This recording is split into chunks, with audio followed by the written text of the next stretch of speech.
The Philadelphia Eagles are back from their bye week after pitching two consecutive impressive performances after a brief two-game losing streak. Questions about their offense were put on pause after the unit exploded for 38 points, and we saw Saquon Barkley look like the 2024 version where he ran for 2,000 yards, having his best game of the season. But against the Packers on Monday night, this offense reverted back into its old ways for the first 6 weeks of the season. After a promising opening drive to start the game, where we saw a lot of creative play calling, Jalen Hurts fumbled the ball inside the 20-yard line, leading to the Eagles to come up empty. The game turned into a defensive slugfest as each team would go scoreless at halftime. The first points of this game came in the second half on a field goal late in the third quarter. A.J. Brown saw just 2 targets on the opening drive and never saw another pass until the Eagles' final play from offense. But more on that later. In the fourth quarter, seemingly out of nowhere, Jalen Hurts ignited 2 explosive plays thanks to 2 of his best playmakers. On 3rd and 7, Saquon Barkley escapes out of the backfield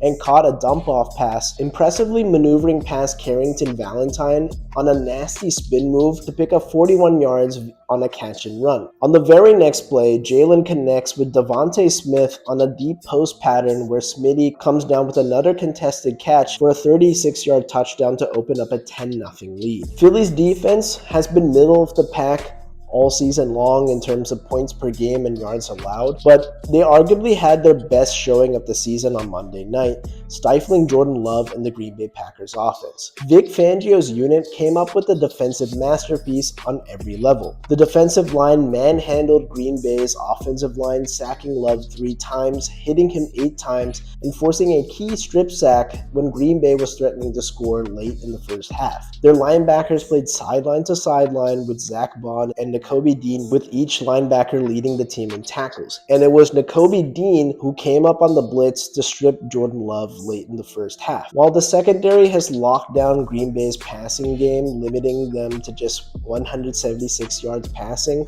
and a long of just 25 yards, the newly acquired Jalen Phillips dazzled in his Eagles debut. The former Miami Dolphin had 6 tackles, 2 quarterback hits on Jordan Love, a tackle for loss, 8 pressures, a fumble recovery, and played a huge part in stopping the Packers on 4th and 1 with a chance to tie the game, as he and Reed Blankenship combined to force a fumble on Josh Jacobs to effectively end the game. This edge rushing unit has struggled all season long, coming into this game with just 2.5 sacks. But after coming back from the bye week, the Eagles' edge rushing group nearly matched that production on Monday night alone, getting sacks from Jalix Hun and Nolan Smith, who's fresh off of injured reserve. Well, let's go back to the end of the game, where the Packers are in hurry-up mode on 4th and 1. While attempting to try and catch the Eagles sleeping, it was in fact the Packers who were tipping off the Eagles, leading to the game's most pivotal play. Moro Ojomo deciphered the Packers' code words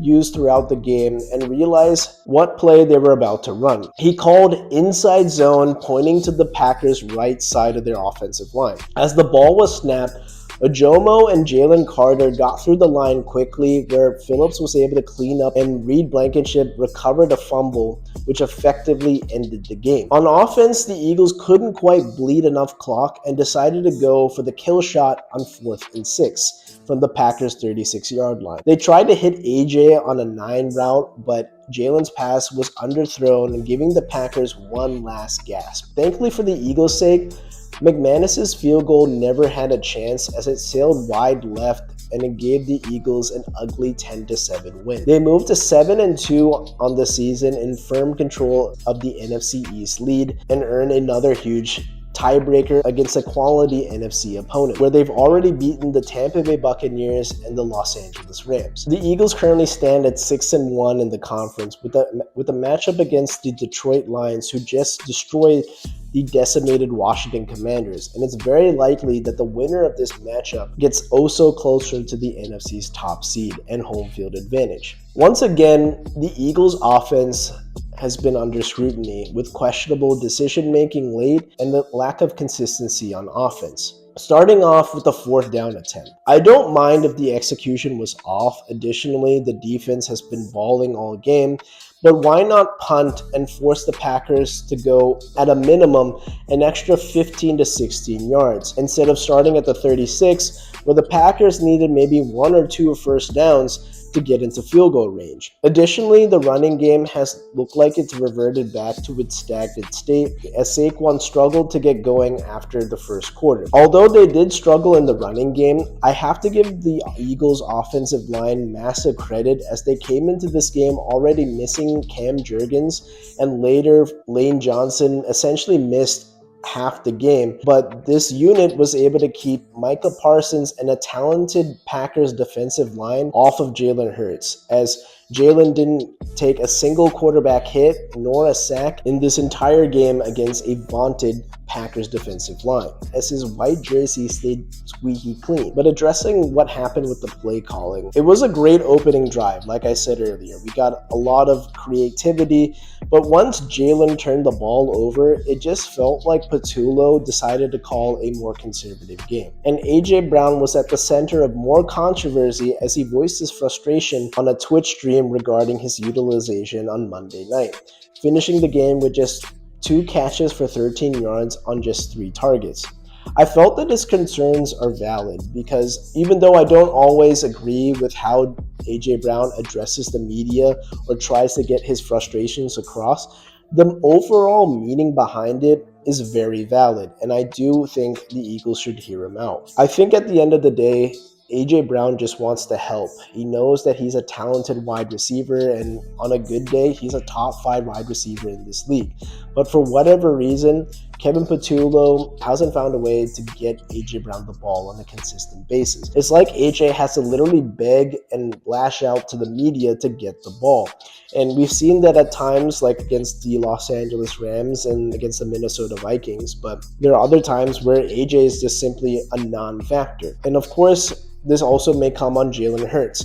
He also has missed some reads where AJ has been wide open and elects to go a different direction. And I think it's really all about getting these guys on the same page because this offense is too talented to be a middle-of-the-pack unit when you have AJ Brown, Devontae Smith, Jalen Hurts, Dallas Goedert, and Saquon Barkley. They have to be better. And there's going to be a time where if this offense continues to struggle, there's going to be a team that catches up to them. And I hope as an Eagles fan that doesn't happen in the playoffs should they get there. I expect in the next game against the Detroit Lions that the Eagles come out with a game plan centered around AJ Brown, emphasizing getting him the ball with several targets and even scheming him open for good looks and getting touches. The next few weeks, the Eagles can silence the critics as rumors continue to swirl about AJ's future in Philadelphia. Now, flipping into the Green Bay Packers, their recent slide, dropping 2 games at home, has to have some major concerns for Packers fans. This is their 3rd loss on the season, and in each scenario, their defense played well enough to win,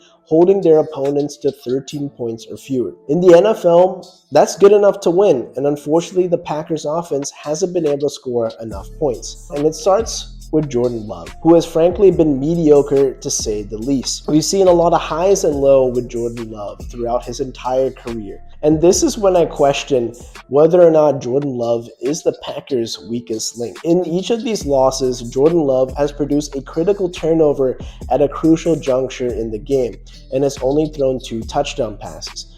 Whereas in the games that they either win or tie, Jordan Love has thrown for 12 touchdown passes. It is understandable that they lost Tucker Kraft in a season where he was playing like an all-pro, but with him out with a torn ACL and Jaden Reed already missing time plus the absence of Matthew Golden, this offense needs to find ways to get creative, especially in the passing game. And that comes to Matt LaFleur. He has to find a way to be better because it's clear that the Packers offense was very dependent on Tucker Kraft, and he's been integral not just in the passing game but also the running game, because we saw that Josh Jacobs, for whatever reason, just looks a little off. His yards per carry averages have dipped compared to his career averages, and while he's great in the red zone, he'll get you a touchdown pretty much every game. We've seen that Josh Jacobs has looked a little bit anemic in the running game. And now with Tucker Kraft not being out there, as he's really good with blocking for Josh Jacobs, it's going to be a big concern. And to add further insult to injury, they lost Elgin Jenkins, their Pro Bowl center, as he's going to be out for the rest of the season with a broken leg. From a coaching perspective, I have to say to Matt LaFleur, you have to change it up with these no huddle play calls. The fact that the Eagles were able to key in on what code word means inside zone means you have to have some variation. Either have 2 or 3 words mean the same thing.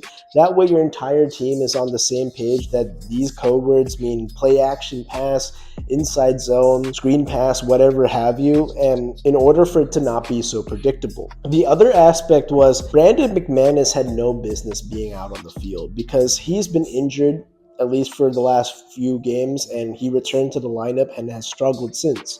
And for whatever reason, you still have Haversick active on the roster, and he's proven to be a reliable kicker because when he was kicking for the Green Bay Packers as their starter, he hasn't missed a single kick and even set a franchise record with a 61-yarder against the Arizona Cardinals.